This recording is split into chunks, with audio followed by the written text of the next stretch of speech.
یہ ارب پتی سعودی تاجر عدنان خشوگی ہیں جو مکہ میں پیدا ہوئے اور جن کے پرکھوں کا تعلق ترکی سے تھا۔ 70 اور 80 کی دہائی میں ان کی شہرت اور دولت کا اتنا چرچا تھا کہ شہزادیاں اور شہزادے ان کے ساتھ ایک کپ کافی پینا اپنے لیے اعزاز سمجھتے تھے۔ جب وہ کینیا میں موجود اپنے وسیع و عریض فارم ہاؤس میں چھٹیاں گزار رہے تھے، ان کی کم سن بیٹی نے آئس کریم اور چاکلیٹ کی خواہش کی۔ انہوں نے اپنا ایک جہاز 747 بما عملہ پیرس بھیجا، جہاں سے آئس کریم خریدنے کے بعد جنیوا سے چاکلیٹ لے کر اسی دن جہاز واپس کینیا پہنچا۔ اس کے ایک دن کا خرچہ $1 ملین تھا۔ London, Paris, new York, Sydney سمیت دنیا کے 12 مہنگے ترین شہروں میں اس کے لگژری محلات تھے۔ انہیں عربی نسل کے گھوڑوں کا شوق تھا۔ دنیا کے کئی ممالک میں ان کے خاص استبل تھے۔ اس کی دی ہوئی طلاق آج تک دنیا کی مہنگی ترین طلاق سمجھی جاتی ہے، جب اس نے $875 ملین اپنی امریکی بیوی کے منہ پر مارے اور اسے طلاق دے دی۔ اس کی ملکیت میں جو یاٹ یعنی کشتی تھی، وہ اپنے دور کی سب سے بڑی یاٹ تھی، جو اس وقت بادشاہوں کو بھی نصیب نہ تھی۔ اس یاٹ میں 4 ہیلی کاپٹر ہر وقت تیار رہتے، جبکہ اس میں 610 افراد پر مشتمل خدام اور عملہ تھا۔ وہ یاٹ بعد میں ان سے برونائی کے سلطان نے خریدی، ان سے ہوتے ہوئے ڈونلڈ ٹرمپ تک پہنچی۔ ٹرمپ نے یہ یاٹ $29 ملین میں خریدی۔ ان کی اس یاٹ پر جیمز بانڈ سیریز کی فلموں سمیت کئی مشہور ہالی ووڈ فلمیں شوٹ کی گئیں۔ فردوس جمال صاحب نے لکھا ہے کہ اس نے اپنی 50ویں سالگرہ پر اسپین کے ساحل پر دنیا کی مہنگی ترین پارٹی دی، جس میں دنیا کی 400 معروف شخصیات نے 5 دن تک خوب مستی کی۔ اس نے امریکی سفیر رچرڈ نکسن کی بیٹی کی ایک مسکراہٹ پر 60,000 پاؤنڈ مالیت کا طلائی ہار قربان کر دیا۔ یہ اسلحے کا بہت بڑا سوداگر تھا اور ملکوں کے درمیان وہ اسلحے کی ڈیل اور معاہدے کراتا تھا۔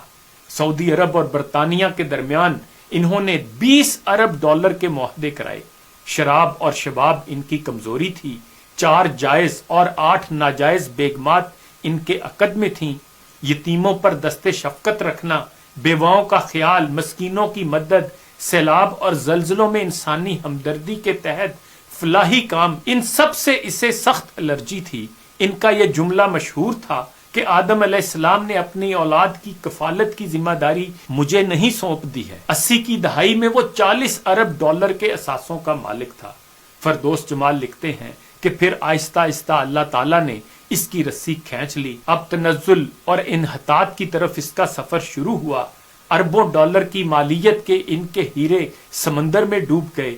کاروبار میں خسارے پہ خسارہ شروع ہوا، قرضے پہ قرضہ چڑھا، سب اثاثے فروخت کر ڈالے۔ ان کے دوست احباب، ان کے چاہنے والوں نے ان سے نظریں پھیر لیں۔ یہ ایک لمبی مدت گمنامی کے پاتال میں چلا گیا۔ کسی کو خبر نہ تھی کہ کہاں ہے۔ پھر ایک دن یہ لندن میں کسی سعودی تاجر کو ملا۔ ان کی حالت غیر ہو چکی تھی۔ اس تاجر سے کہا، وطن واپس جانا چاہتا ہوں لیکن کرایہ نہیں۔ اس سعودی تاجر نے اکانومی کلاس کا ٹکٹ خرید کر اسے دیا اور یہ جملہ کہا، اے عدنان، اللہ تعالیٰ نے فقیروں اور غریبوں پر مال خرچ کرنے اور صدقہ کرنے کا حکم دیا ہے، یہ ٹکٹ بھی صدقہ ہے۔ اپنے دور کا یہ کھرب پتی شخص صدقے کی ٹکٹ پر عام مسافروں کے ساتھ جہاز میں بیٹھ کر جدہ پہنچ گیا۔ اس کا والد شاہی طبیب تھا۔ یہ شخص ترکی میں قتل ہونے والے صحافی جمال خشوگی کا چچا تھا۔ 2017 میں اس کا انتقال ہوا۔ جمال صاحب لکھتے ہیں کہ میں نے جب اس شخص کی زندگی کا مطالعہ کیا، یقین کیجئے میں ہل کر رہ گیا۔ اللہ تعالیٰ کے انصاف پر میرا ایمان مزید پختہ ہو گیا۔